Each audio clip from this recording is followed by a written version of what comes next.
बेळगाम रात्री अंदाजे 1:30 वाजता कॉलेज रोड हॉस्पिटलसमोर एक भीषण वाहन अपघात घडला। गोव्याच्या दिशेने जाणाऱ्या एका इनोव्हा कारने रस्त्याच्या काठावर पार्क केलेल्या कार आणि दुचाकीवर जोरदार धडक मारली।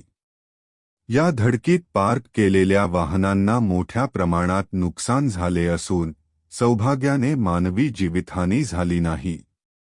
स्थानिकांच्या म्हणण्यानुसार इनोव्हा कारचा वेग जास्त असल्याने चालकाला नियंत्रण गमावले आणि त्याने हॉस्पिटलसमोरील पार्किंग एरियात घुसून तेथे उभ्या असलेल्या वाहनांवर आदळले। धडक इतकी जोरदार होती की पार्क केलेली कार आणि बाईक मोठ्या प्रमाणात नुकसान झाले आहे।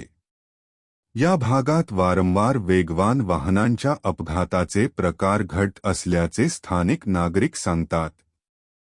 रात्रीच्या वेळी येथे अनेक गतिमान वाहने धावतात, ज्यामुळे नागरिकांच्या जीवाला धोका निर्माण झाला आहे। पोलिसांनी येथे कठोर पथक नियुक्त करावे, अशी मागणी एका रहिवाशाने